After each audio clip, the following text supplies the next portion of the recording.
Okay, time to talk about motivating other people. The last lesson was about keeping yourself motivated and focused, and this is about motivating other people. And they're two very different things in many ways, but in some ways they are the same. When you're dealing with other people, of course, then the old saying goes, and it is a saying for a reason, you can lead a horse to water, but you can't make them drink. And so it's important for you to recognize as a leader that you can have every motivational tool in your arsenal. You can be like the ultimate cheerleader and team builder and all of those things, and some people will just not be motivated, stay motivated. So that's something that I've had to learn not to take on as a personal failure, and recognize that other people are motivated at varying levels for varying reasons, for varying projects, etc. Okay? So, so motivating others is an important part of leadership, but it is also something you've got to recognize has limitations. But there are some tricks, and so we'll go through them, and of course, as always, please add your thoughts below. Okay, so the most useful way to motivate others is to find out what internally motivates them. What are they trying to get out of this? Not what kind of project do you need to get done, or what the assignment is that you've given them or they've taken on, but why they want to do this in the first place. Because that'll give you some really important insight into whether or not they will stay motivated, or whether or not you will have to do some extra work keeping them motivated.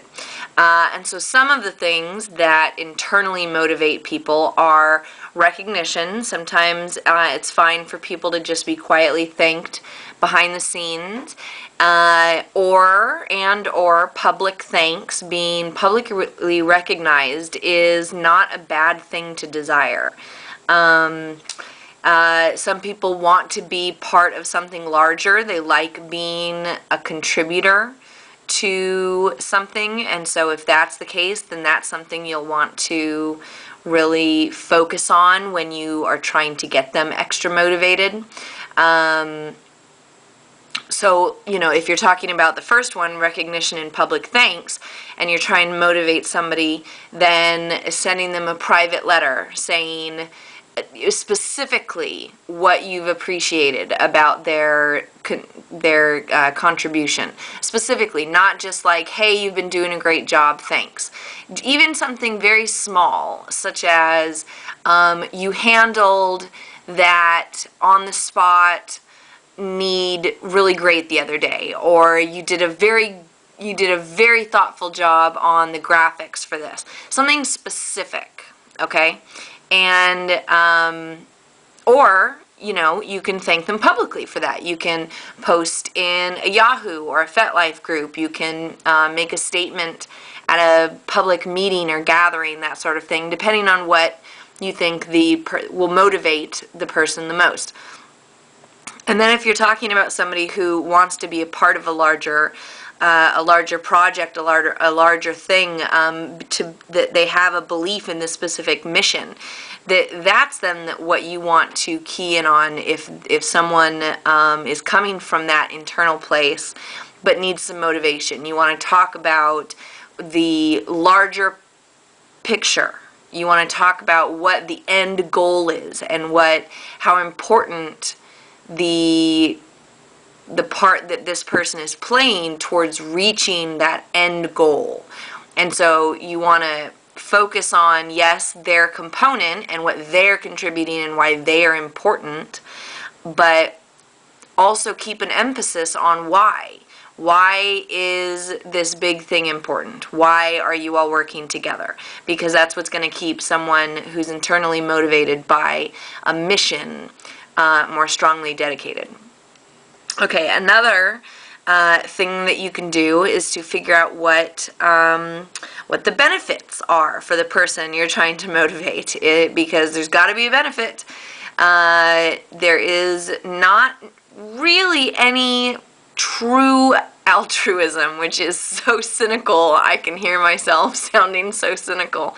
But, you know, the what's in it for me system is a part of human nature. It's a part of modern society, whatever you want to call it, but it's important to recognize.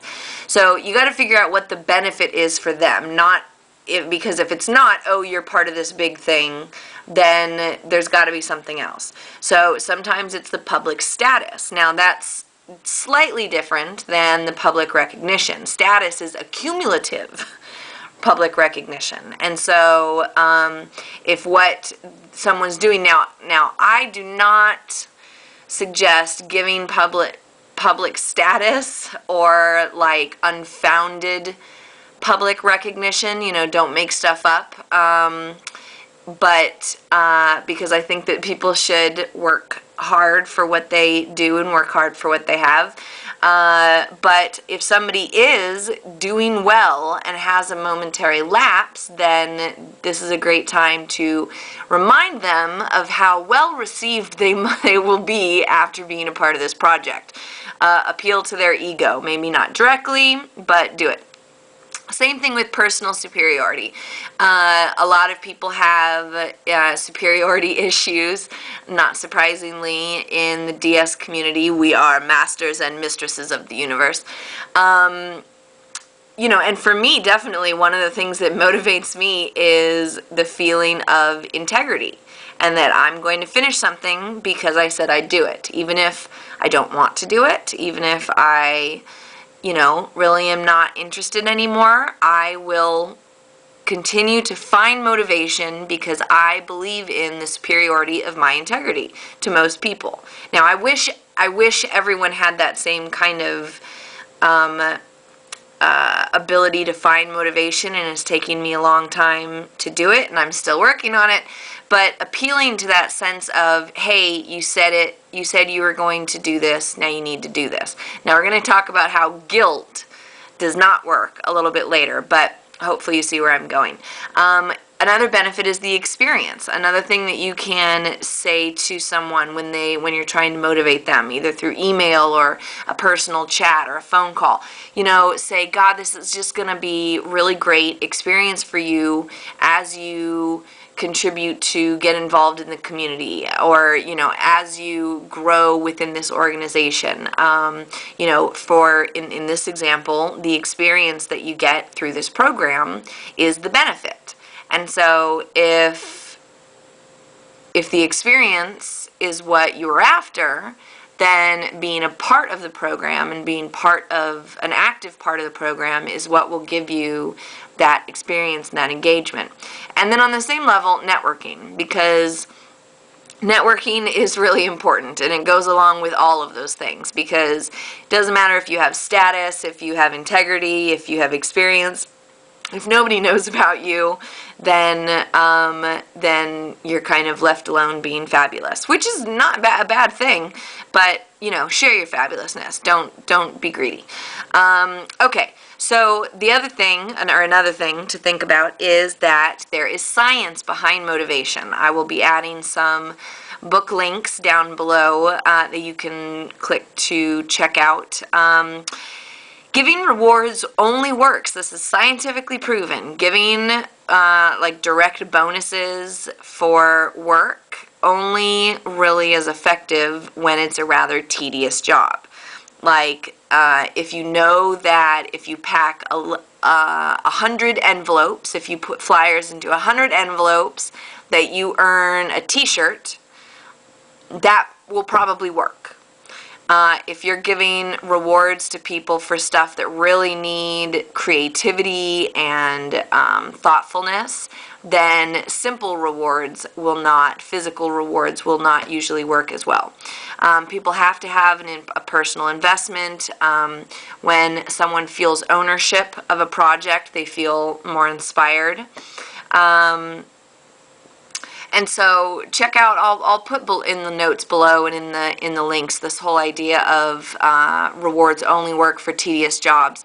and the whole carrot and stick method of motivation is really outdated. And so you can do some great reading, much more than I could give you in this little bitty video. Okay, so last thing is, some people need a deadline. There is an internal pressure cooker that will go off on time if they know when, but some people it just is too much pressure. So good luck finding out which one is which. And so again, the idea of rewards work, but only some kinds of rewards and only sometimes do they work. The reward has to be relevant and equivalent, and so you can't give somebody a big screen TV for putting together a newsletter. That wouldn't be both cost effective or work effective, because then people think they don't have to do very much for a lot. It's scientifically proven that it's best if the reward is a surprise. And so again, you get that personal buy-in, that personal investment, and then yay, when they do a great job, they get something fun and extra. But the reward can't usually be the only reason. And so even if you give a reward, like I know an event that runs once a year that has a huge number of volunteers to coordinate. And the volunteers can earn different levels according to different hours that they work. They can earn membership into the organization, they can earn a t-shirt, they can earn different things. And so that's fun, because a t-shirt and a membership are, can be useful. But the reason most people get into it is because it's an opportunity to get to know people. It's because it's an opportunity to contribute without having a lot of background information or experience. And so give rewards, that's fine. I love giving stuff away. I love giving free stuff. So feel free to give out stuff, but understand that that can't be the only reason why people will buy in to what you're doing. What doesn't work? Guilt doesn't work, at least not for long. I think there is a time and a place for, hey there, you said you were going to do this, and you need to follow up and do this. I think that that's an appropriate conversation between adults who have made commitments. But I think that after that, there's really not much you can do. And nagging is a form of guilt. Hey, did you do that? I really wanted you to do that. Hey, I need you to take care of that. Micromanagement, those kinds of things don't work. Public embarrassment doesn't work, and it seems like this one would be one of those like bright, shiny, obvious ones, but it doesn't.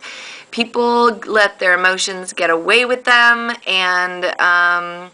and they embarrass people by yelling or by saying things loudly or under their breath, or talking behind people's back, or different ways. Those are not adult ways of dealing with conflict or of dealing with trying to motivate people. So it just breeds resentment, and people will just quit, either outright or they'll just fade away. But either way, you've just lost someone. And it also makes other people afraid to be embarrassed themselves. And so either they will stop doing things for the organization and you, or they will do it, but it will be so miserable for them that they won't last very long. Okay? So you got to try to find ways around it. But last but not least, it is important to know when it's time to quit trying to motivate. You are probably dealing with adults and volunteers. You are probably a volunteer yourself. And we have talked about setting boundaries before, but this is a great extra time, because repetition is key in learning, to remind you and to remind myself that there's only so far you can work, and there's only so hard you can try to get other people to follow through, to do what they say they're going to do, to stay motivated. And it's important for you to recognize which boundaries are yours. I have a very good friend who does event organizing, who just works tirelessly to motivate other people. And like, not only does she do all of the managing stuff that she does, but she also spends a tremendous amount of time keeping lots of other people motivated because she wants others to feel involved.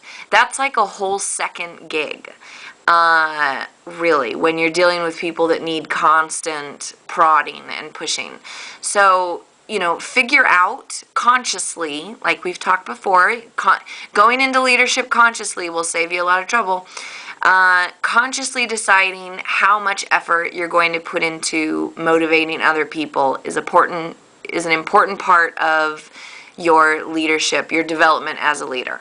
So if you really want to make sure other people do what they're supposed to be doing and are involved and that it stays a community-oriented thing, then that's something that you have to recognize you're going to have to commit time to.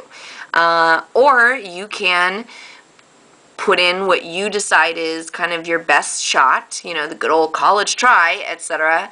And then after that, people do what they will do. So the bright side, as I was typing this slide, I thought, God, I just don't really have a bright side to share. There might be. If there is, please share below. But understand, that this is a part of being a leader, and it will always be frustrating to keep people motivated and moving. The phrase, it's like herding cats down the street.